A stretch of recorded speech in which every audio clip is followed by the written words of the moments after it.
Sydney Malayali റേഡിയോയുടെ പ്രിയപ്പെട്ട ശ്രോതാക്കളെ നമസ്കാരം. ഞാൻ എമി റോയ്. പാട്ടിൻ്റെ വഴികളിലൂടെ എന്ന ഈ പരിപാടിയിലേക്ക് എല്ലാവർക്കും സ്വാഗതം. ഇന്ന് നമ്മൾ പരിചയപ്പെടുന്ന അതിഥി സജീവ് മേനോൻ. എന്നെ നിങ്ങൾ പാട്ടുകാരനെന്ന് വിളിക്കരുത് എന്നാണ് സജീവ് മേനോൻ പറയുന്നത്. ഞാൻ പാട്ടുകളെ സ്നേഹിക്കുന്നു, ആസ്വദിക്കുന്നു, അറിയുന്നു.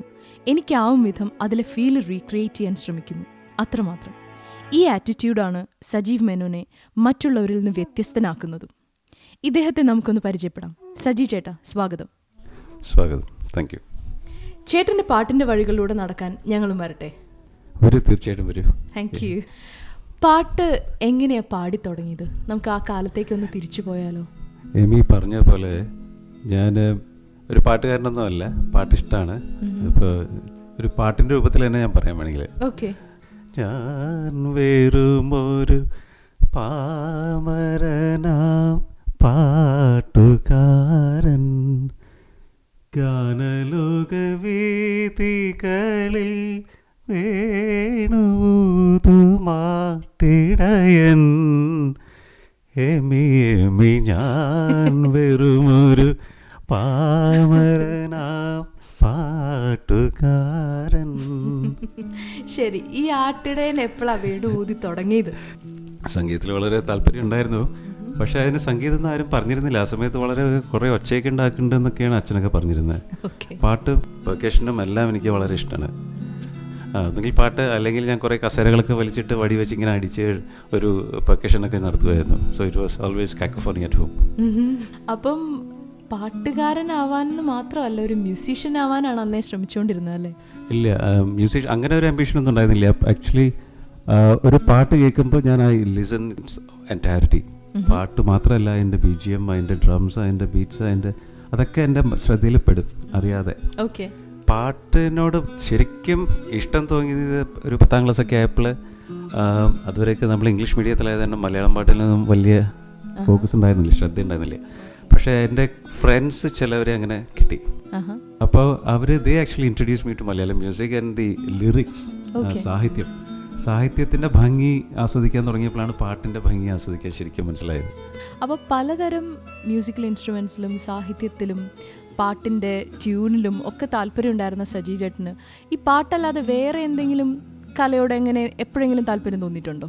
ഈ പറഞ്ഞ പോലെ അച്ഛനെപ്പോഴും master of none jack of all എന്ന് പറയുന്ന പോലെയാണ് എന്നെ വിളിച്ചിരുന്നത്. I use to have versatile interest. Actually ഞാൻ കാരിക്കേച്ചർ ചെയ്യായിരുന്നു, കാർട്ടൂൺസ് ചെയ്യായിരുന്നു. ഇപ്പോൾ ഞാൻ ഓയിൽ പെയിൻറ്റ്സ് ചെയ്യുന്നുണ്ട്. പിന്നെ സ്പീക്കിംഗ് ഇഷ്ടമാണ്, ടോസ്റ്റ് മാസ്റ്റർ ക്ലബിലൊക്കെ മെമ്പറാണ്. അപ്പോൾ അങ്ങനത്തെ പല പല ഏരിയാസിലും കാല് വയ്ക്കാറുണ്ട്. പക്ഷെ എന്നാലും ഒരു അഡപ്റ്റ് അല്ല. ചെറുപ്പത്തിലെ മുതലേ ഇൻട്രസ്റ്റ് എല്ലാം പെർസ്യൂ ചെയ്യുന്നുണ്ടോ? ഞാൻ ആക്ച്വലി എമിയുടെ വേറൊരു ഇൻ്റർവ്യൂ കേട്ടു. അപ്പോൾ അതിൽ മെറീനയുടെ ഒരു ഇൻ്റർവ്യൂവിൽ ഞാൻ കേട്ടു, അതായത് ഗോഡ് ഗിവൺ ഗിഫ്റ്റാണ് ഇത്, എപ്പോഴും തിരിച്ചെടുക്കപ്പെടാം എന്ന് പറഞ്ഞില്ലേ. It actually impress me a lot. It makes a lot of sense. കാരണം പലരും ടാലൻറ്റഡ് ആണ്, പക്ഷെ അവർ ടാലൻറ്റ് സ്കില്ലാക്കി മാറ്റാറില്ല. And it needs a lot of perseverance, അല്ലെങ്കിൽ ഇറ്റ് ഡസൻറ്റ് ഹാപ്പൻ. അപ്പോൾ ഞാൻ പലപ്പോഴും വിചാരിക്കുന്നത് എന്താണെന്ന് വെച്ചിട്ടുണ്ടെങ്കിൽ, വരയ്ക്കാൻ കഴിവുള്ളവർ വരച്ചുകൊണ്ടിരിക്കണം, അല്ലെങ്കിൽ യു ലൂസ് ഇറ്റ്. ഓക്കെ. അപ്പം ഇതെല്ലാം ഒരു ഇൻട്രസ്റ്റ് ഉണ്ടെന്ന് പറഞ്ഞു, ഇതിനെ പലരും ഹെൽപ്പ് ചെയ്തു എന്നും പറഞ്ഞു. എപ്പോഴാണ് പാട്ടിനെ സീരിയസ് ആയിട്ട് കാണാൻ തുടങ്ങിയത്? ആക്ച്വലി ചെറുപ്പത്തിലൊരു വീട്ടിലൊരു ഹാർമോണിയം ഒക്കെ ഉണ്ടായിരുന്നു. ഹാർമോണിയം അതേപ്പം ഒരു ഹാർമോണിക്ക ഉണ്ടായിരുന്നു എൻ്റെ കയ്യിൽ. അപ്പോൾ ഞാൻ ഈ ഹാർമോണിയത്തിൽ പ്ലേ ചെയ്തിട്ട് ഹാർമോണിക്കയിൽ വായിക്കാനൊക്കെ ശ്രമിക്കാറുണ്ട്. അങ്ങനെ രണ്ടും മനസ്സിലാക്കി. പക്ഷേ 10ാം ക്ലാസ് കഴിഞ്ഞ പാടെയാണ് ഇതൊക്കെ ട്വിസ്റ്റ് ഒക്കെ വരുന്നത്. Being from Tripunithura, and Tripunithura perhaps you already know is the seat of music. You have a very famous academy, musical academy there.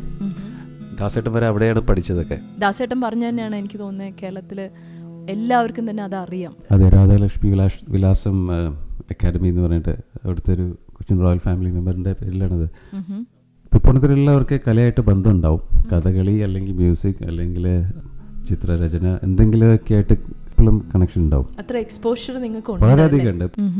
അപ്പം അവിടെ നിന്നാണോ ഇത്ര സീരിയസ് ആയിട്ട് കാണാൻ തുടങ്ങിയത്? അപ്പോൾ ഞാൻ അതിൻ്റെ ഒരു ഉടുപ്പി ശങ്കരനാരായണ ഭാഗവതൻ എന്ന് പറഞ്ഞിട്ട് വീടിനടുത്തുള്ള ഒരു ഭാഗവതൻ്റെ അവിടെ കൊണ്ടുപോയി. ഞാൻ അവിടെ പോയി പാടാൻ ശ്രമിച്ചു, പാടിയിരുന്നു. 2 കൊല്ലമൊക്കെ പോയിട്ടോ. ഓക്കെ. ശ്രുതിയൊക്കെ പിടിക്കുന്നതൊക്കെ ആദ്യം ഒരു അനുഭവമായിരുന്നു. ആക്ച്വലി സാപ്പാസ ഒക്കെ പിടിക്കാൻ പറ്റിയിരുന്നെങ്കിലും എന്താ അതിൻ്റെ അർത്ഥം എന്ന് മനസ്സിലായില്ല. What were you trying to do? സാപ്പാസ പാടുന്നതിന് മുമ്പ് സാപ്പാസ പിടിക്കുമ്പോൾ it took me a while before I could get the concept. സാപ്പാസ എന്ന കൺസെപ്റ്റ് അന്ന് സജീവേട്ടന് മനസ്സിലായില്ല എന്ന് പറയുന്നു. അത് മനസ്സിലാവാത്ത, ഇപ്പോഴും അറിയില്ലാത്ത ഒത്തിരി പേരുണ്ട്. അപ്പം അതിനെക്കുറിച്ച് ഐഡിയ ഇല്ലാത്ത നമുക്കൊക്കെ വേണ്ടിയിട്ട് അതൊന്ന് എക്സ്പ്ലെയിൻ ചെയ്യാമോ? എങ്ങനെയാ പറഞ്ഞു തരാന്ന് വെച്ചിട്ടുണ്ടെങ്കിൽ എല്ലാ പാട്ടിനും ഒരു ശ്രുതിയിൽ കൊണ്ടുവരാന്ന് പറയും. ശ്രുതിയിൽ ചേർന്നാൽ മാത്രമല്ലേ പാട്ടിൻ്റെ ഭംഗി വരും. അതായത് എല്ലാ ഇൻസ്ട്രുമെൻസും, ഈവൻ തബല വരെ, പെർക്കഷൻസ് വരെ, ഇൻസ്ട്രുമെൻറ്റ്സ് വരെ ആ ശ്രുതിയിൽ വന്നാലേ ഒരു പാട്ടിനൊരു കേൾക്കാനൊരു സുഖം ഉണ്ടാവുള്ളൂ. അല്ലെങ്കിൽ എന്തോ കല്ലടിക്കുന്ന പോലെ ഇരിക്കും. ഓക്കെ. അപ്പോൾ അന്ന് അവിടെ 2 വർഷം പാട്ട് പഠിച്ചു. പല മ്യൂസീഷ്യൻസിനെയൊക്കെ കാണാനും പരിചയപ്പെടാനും അതുപോലെ നല്ല പാട്ടുകാരെയൊക്കെ കാണാൻ പറ്റിയിട്ടുണ്ടാവുമല്ലോ. അന്ന് അവിടെ പാട്ട് പഠിച്ചപ്പോൾ ഒത്തിരി ഇഷ്ടമുണ്ടായിരുന്ന ഒരു പാട്ട് ഞങ്ങൾക്കായിട്ടൊന്ന് പാടാമോ? പാടാൻ ശ്രമിക്കാം. ആ കാലങ്ങളിലൊക്കെ പാടിയിരുന്ന പഴയ പാട്ടാണ്. ഓക്കെ.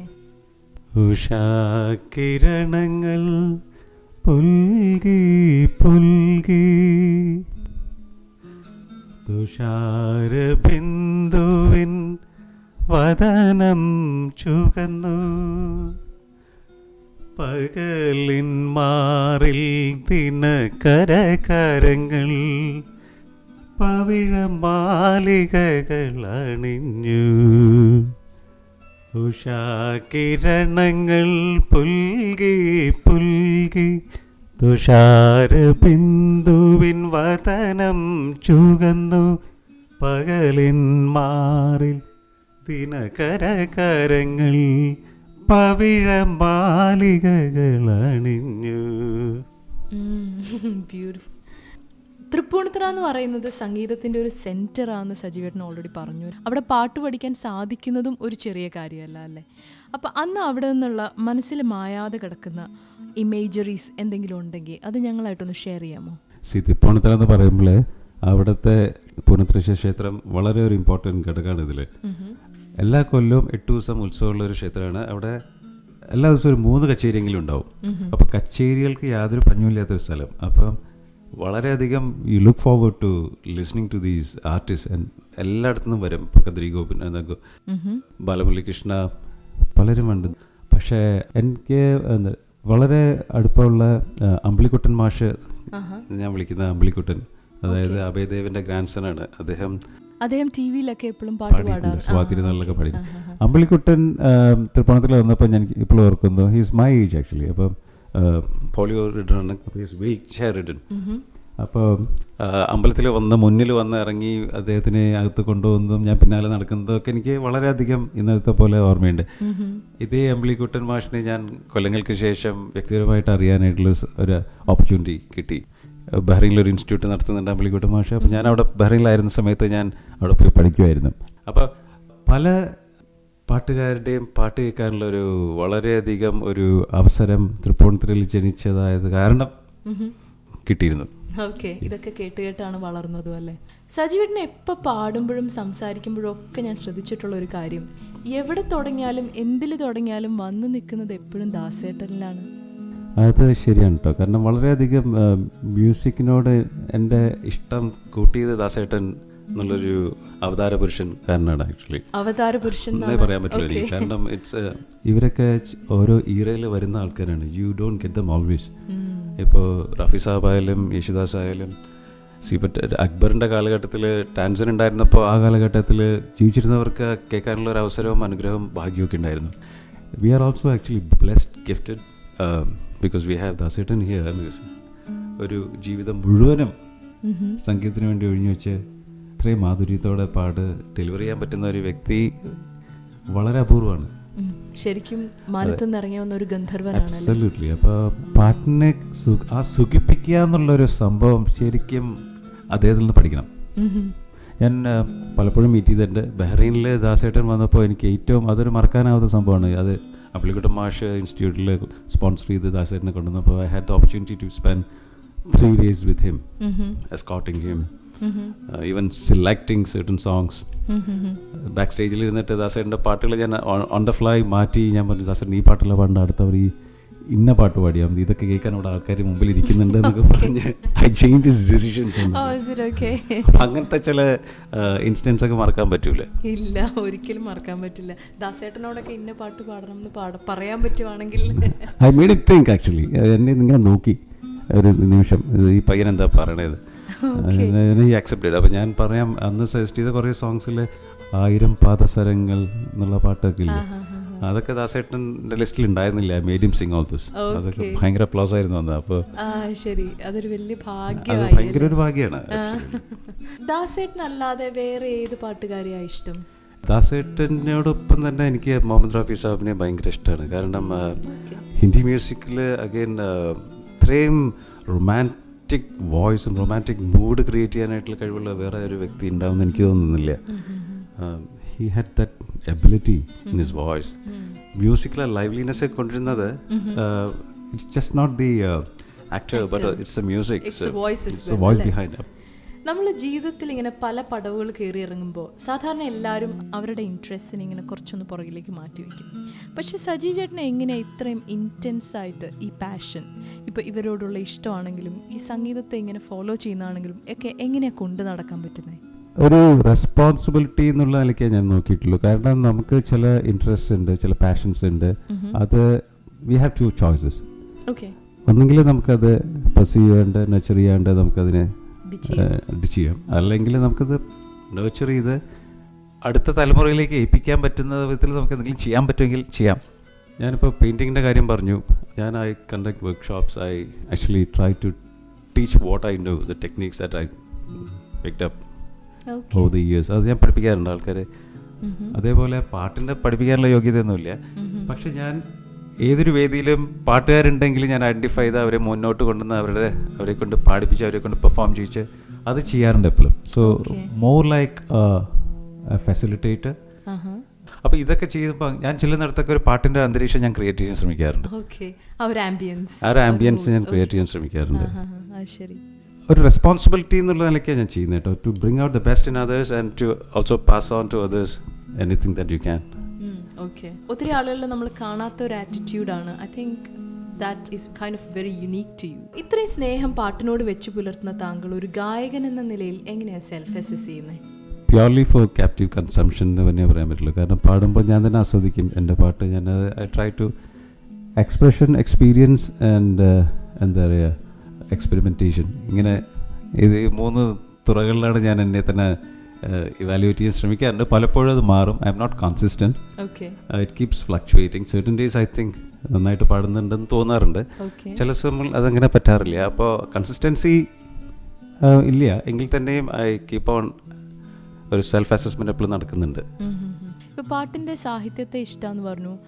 ഇങ്ങനെ പല മ്യൂസിക്കൽ ഇൻസ്ട്രുമെൻസും ഒക്കെ ചെറുപ്പത്തിൽ ട്രൈ ചെയ്ത് നോക്കിയിട്ടുണ്ടെന്നും പറഞ്ഞു. പാട്ട് ഇപ്പോൾ എഴുതുവോ അല്ലെങ്കിൽ മ്യൂസിക് കമ്പോസ് ചെയ്യുമോ അങ്ങനെ എന്തെങ്കിലും ചെയ്തിട്ടുണ്ടോ? മ്യൂസിക് കമ്പോസ് ചെയ്യാനായിട്ട് ശ്രമിച്ചിട്ടില്ല, പറ്റും തോന്നുന്നില്ല. പക്ഷേ എഴുതാൻ ശ്രമിച്ചിട്ടുണ്ട്. പെർട്ടിക്കുലർലി ആ സമയത്ത് കോളേജിൽ പഠിക്കുന്ന സമയത്ത് ഷൈൻ ചെയ്യണം എന്നുള്ളൊരു കോൺസെപ്റ്റ് ഉണ്ടായിരുന്നു. പണ്ട് ഷൈനിങ് എന്നായിരുന്നു അതിന് പറയാം, പിന്നെ ചെത്ത് എന്നൊക്കെയായി. അപ്പോൾ ഓരോ തലമുറ മാറി വരുമ്പോഴും വാക്കുകൾ മാറി വരികയാണ്. അതെ. അപ്പോൾ പാടാനുള്ള കഴിവുള്ള കാരണം ഞാൻ പാരഡീസ് എഴുതുമായിരുന്നു. എന്നിട്ട് അത് തമാശ രൂപത്തിൽ ഞാനത് പ്രസന്റ് ചെയ്യായിരുന്നു. You get to attract the attention of നന്നായിട്ട് റിസപ്ഷൻ കിട്ടാറുണ്ടോ അതോ അടി കിട്ടാറുണ്ടോ? ഇല്ല, ഇതൊരു അടിയൊന്നും കിട്ടിയില്ല. അപ്പോൾ ഒരിക്കൽ സേക്രഡ് ഹാർട്ട്സ് കോളേജിൽ തേവരയിൽ ആണ് ഞാൻ ബികോം ചെയ്തത്. ആ സമയത്ത് അവിടെ ഒരു ക്ലാസിക്കൽ മ്യൂസിക് കോൺടെസ്റ്റ് നടന്നുകൊണ്ടിരിക്കുകയാണ്. It's very serious contest. ഞാനും എൻ്റെ പേര് ലിസ്റ്റ് ചെയ്തു.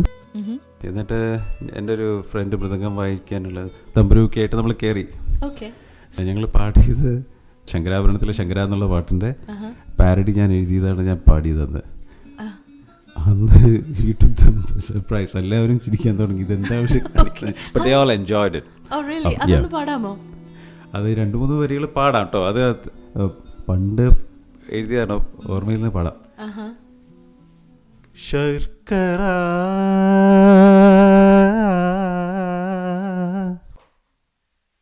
പയറിൽ കുഴച്ചാണടാ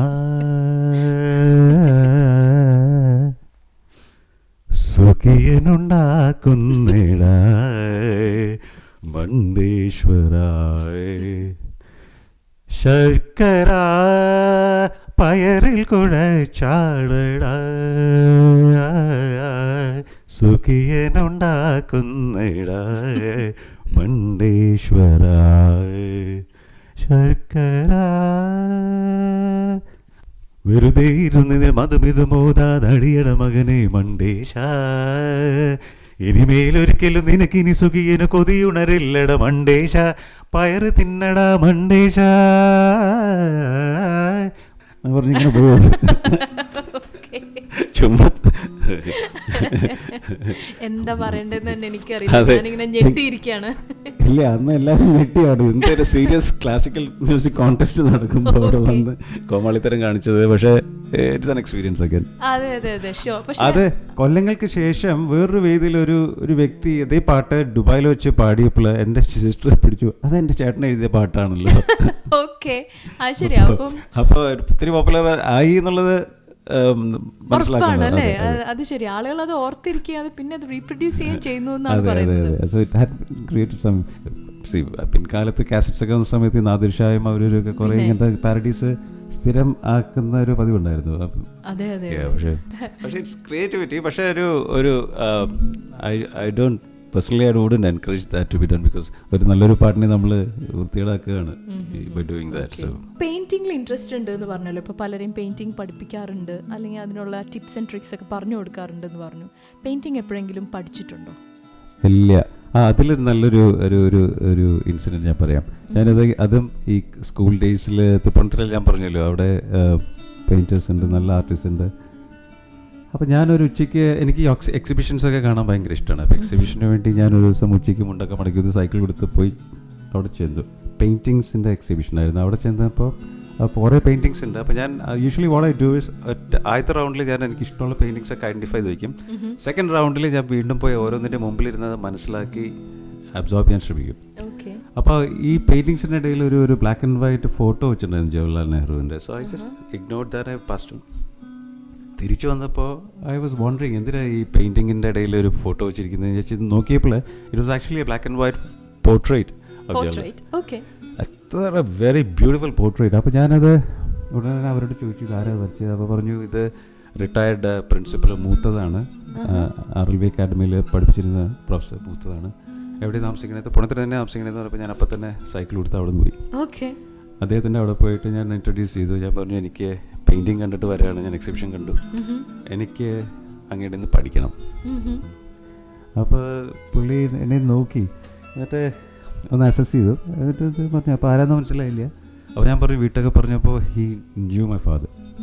അപ്പോൾ പറഞ്ഞു ഇതിൽ പറഞ്ഞു തരാനൊന്നും ഇല്ല, ഇതിൽ നമ്മളെന്താ ചെയ്യേണ്ടതെന്ന് വെച്ചിട്ടുണ്ടെങ്കിൽ ഒരു ഇമേജ് നോക്കിയിട്ട് നമ്മളത് വരയ്ക്കുമ്പോൾ അത് റീപ്രൊഡ്യൂസ് ചെയ്യുമ്പോൾ അത് എത്രത്തോളം നിങ്ങൾക്ക് ഒബ്സർവ് ചെയ്യാൻ പറ്റും അത്രത്തോളം നിങ്ങൾ റീപ്രൊഡ്യൂസ് ചെയ്യും.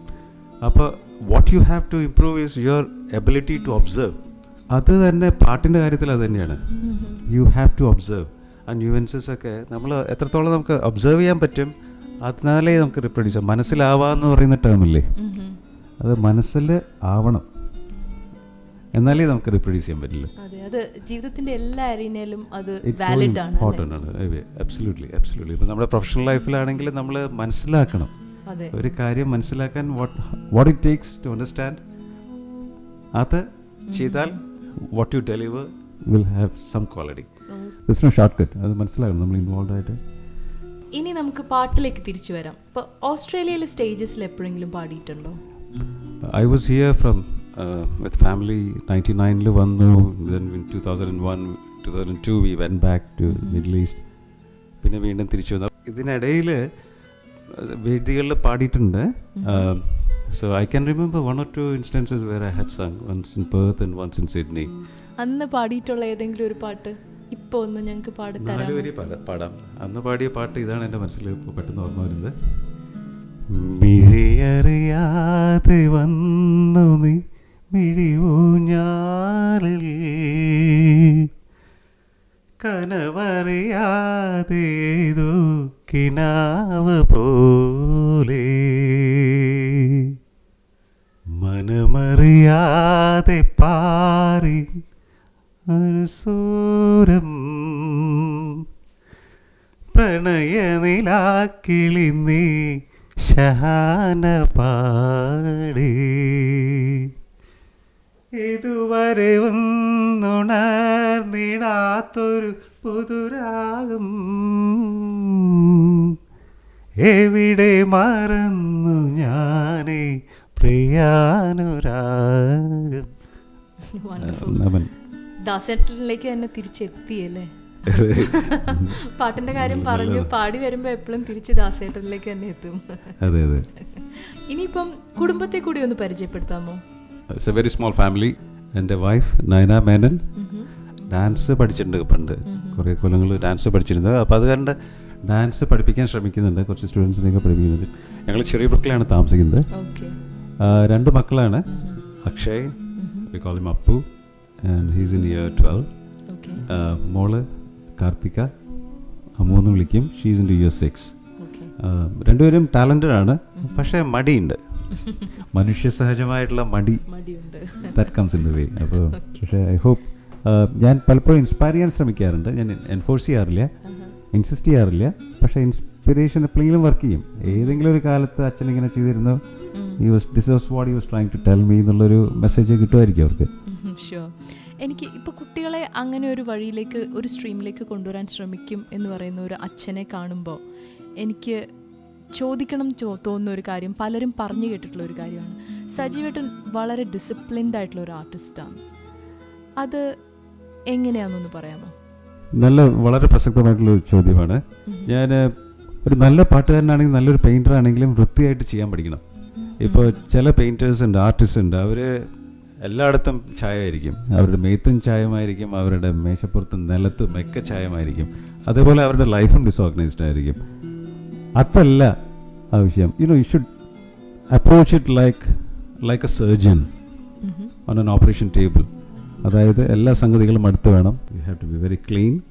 ഒരു പാട്ട് പാടുമ്പോഴും അതേപോലെ പെയിൻറ്റ് ചെയ്യുമ്പോഴും ആ പെയിൻറ്റ് തന്നെ വളരെ കൺട്രോൾഡ് ആയിരിക്കണം. ബ്രഷിൻ്റെ അറ്റത്ത് മാത്രമേ പെയിൻറ്റ് പാടുള്ളൂ, അല്ലാണ്ട് എല്ലായിടത്തും പെയിൻറ്റ് വന്നിട്ടുണ്ടെങ്കിൽ that means you are out of control. അപ്പോൾ ഡിസിപ്ലിൻ ഇസ് സോ ഇമ്പോർട്ടൻറ്റ്.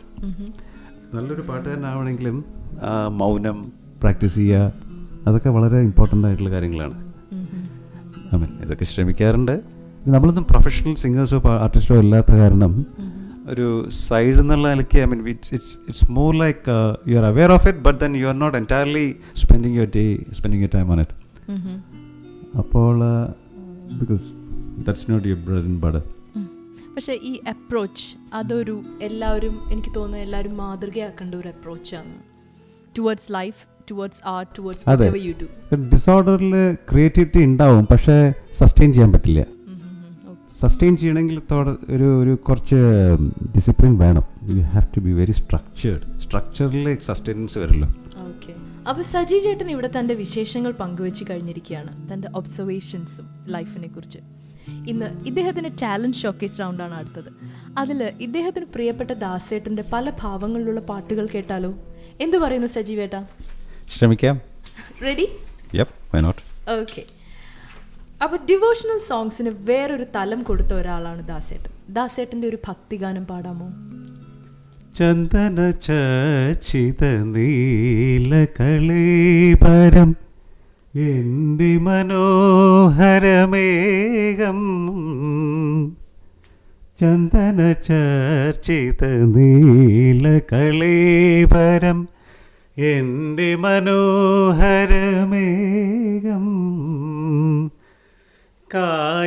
കായാമ്പൂവിലും എൻ്റെ മനസ്സിലും കതിർമഴ പെയ്യുന്ന മേഘം, ഇത് ഗുരുവായൂരിലെ മേഘം.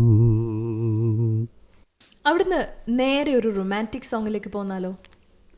റൊമാൻറ്റിക് സോങ് എന്ന് പറയുമ്പോൾ എനിക്ക് ഏറ്റവും ഇഷ്ടമുള്ളൊരു പാട്ട് നിരിക രേഖ മകരേ സനി തപമ രേഖ സനി സഗ പമ ജബ് ദീപ് ചലേ ആना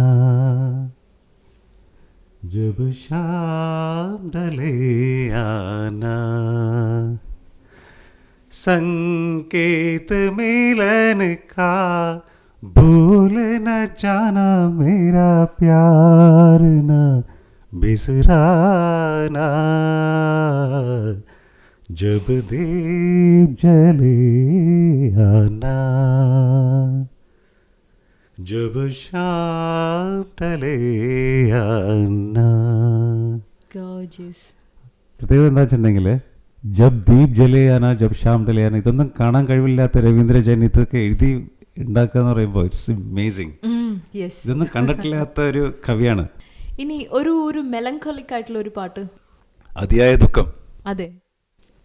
ആയിരം കണ്ണുമായി കാത്തിരുന്നു നിന്നെ ഞാൻ, എന്നിൽ നിന്നും പറന്ന കന്നൊരു പൈങ്കിളി മലർത്തേങ്കിളി. ആയിരം കണ്ണുമായി കാത്തിരുന്നു നിന്നെ ഞാൻ, എന്നിൽ നിന്നും പറന്ന കന്നൊരു പൈങ്കിളി മലർത്തേങ്കിളി. ഒരു തലമുറ മുഴുവനെയും 1000 കണ്ണുമായിട്ട് നദിയ മൊയ്തു എന്ന ഗേളി തിരിച്ചു വരുന്നതും കാത്തിരുത്തിയ പാട്ട് അല്ലേ? നല്ലൊരു പാട്ടല്ലേ? Amazing song. ജെറി അമൽദേവ് ആണെന്നോ? ജെറി അമൽദേവ്, അതെ. ഫാസിലിന്റെ നോക്കത്താ ദൂരത്ത് കണ്ടു. അതെ അതെ, പ്രതീക്ഷ നിർഭരമായ ഒരു പാട്ട്. ഒരു ദാസേട്ടൻ ഫാസ്റ്റ് നമ്പേഴ്സ് പാടിയിരുന്ന ഒരു കാലം ഉണ്ടായിരുന്നില്ലേ? ആ കാലത്തുനിന്ന് ഒരു ഹ്യൂമറസ് സോങ് പാടാമോ?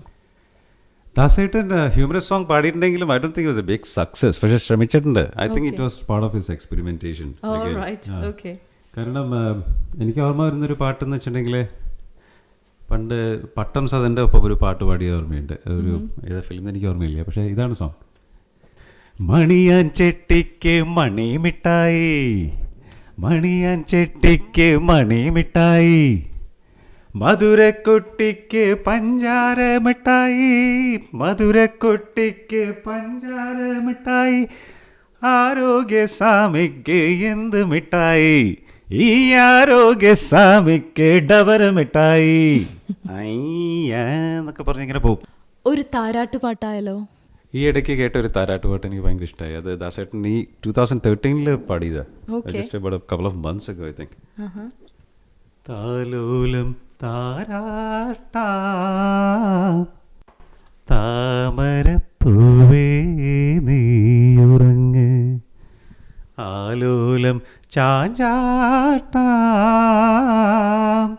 തങ്കക്കിനാവേ നീയുറങ്ങ്, അച്ഛൻ്റെ നെഞ്ചത്ത് ചാഞ്ഞുറങ്ങ്, അമ്പിളി മാമനെ കണ്ടുറങ്ങ്, ആരോമൽ പൈതലേ നീയുറങ്ങ്, എൻ്റെ ആത്മാവിൽ പൂവിട്ട തേനുറങ്ങ്. ഒരു മെയിൽ വോയിസ് താരാട്ടുപാട്ട് ദാസേട്ടൻ്റെ പോലെ ഇത്രയും ഇഫക്റ്റീവായിട്ട് ലോകത്ത് എവിടെയെങ്കിലും പാടാറുണ്ടോ എന്ന് ചോദിച്ചാൽ സംശയമായിരിക്കും അല്ലേ? ശരിക്കും ശരിക്കും ഇതിനു മുമ്പിൽ മറ്റേ ഹിന്ദി സോങ് പാടിയില്ലേ, കന്നേ കലൈമാനി എന്നുള്ള, അല്ല തമിഴിലും ഹിന്ദിയിലും പാടിയിരുന്നല്ലോ, സുറുമയാക്കിയമി എന്നുള്ള. എന്തൊരു മനോഹരമായിട്ട് പാടിയിട്ട് സ്വച്ഛ ലലബി. അത് അങ്ങനത്തെ പാട്ടുകൾ കേട്ടാൽ ഉറക്കം വരില്ല എന്നുള്ളതാണ് പ്രശ്നം. തീർച്ചയായിട്ടും ഇത് കേൾക്കാൻ വേണ്ടി എഴുന്നേറ്റ് ഉറങ്ങാം. അപ്പോൾ thank you so much Sajeev ചേട്ടാ for your time and sharing your wisdom with us actually. Thanks for giving this opportunity. You're doing a wonderful job. Actually, ഇതൊരു പാട്ടുകാരൻ എന്നുള്ള നിലയ്ക്കല്ല ഞാൻ ഇവിടെ വരാൻ തയ്യാറായത്. ബേസിക്കലി പറയാൻ ഉദ്ദേശിച്ച ചില മെസ്സേജസ് പാസ് ചെയ്യണം എന്ന് വെച്ചിട്ടാണ് ഞാൻ വന്നത്. അതായത് പാട്ടിനോടുള്ള ടാലൻസ് ഉണ്ടെങ്കിൽ അത് നർച്ചർ ചെയ്യണം, പെർസ്യൂ ചെയ്യണം, അത് എക്സ്പ്രസ് ചെയ്യണം, എക്സ്പെരിമെൻറ്റ് ചെയ്യണം, എക്സ്പീരിയൻസ് ചെയ്യണം. ഇതൊക്കെ തന്നെയാണ് എൻ്റെ മെസ്സേജസ്. Thank U.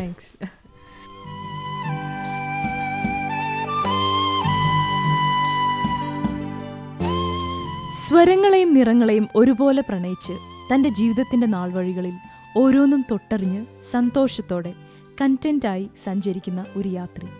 ഈ യാത്രയിൽ താങ്കൾക്ക് ഞങ്ങളെല്ലാ സംതൃപ്തിയും ആശംസിക്കുന്നു. ഇതോടുകൂടി പാട്ടിൻ്റെ വഴികളിലൂടെ എന്ന പരിപാടിയുടെ ഈ എപ്പിസോഡ് ഇവിടെ പൂർണ്ണമാകുന്നു. നിങ്ങളുടെ വിലയേറിയ ഫീഡ്ബാക്ക് ഞങ്ങൾ പ്രതീക്ഷിക്കുന്നു. smr2000au@gmail.com. മറ്റൊരു അതിഥിയുമായി അടുത്ത 1-ാം തിങ്കളാഴ്ച 7 മണിക്ക് കാണുന്നതുവരെ his Amy signing off. Take care.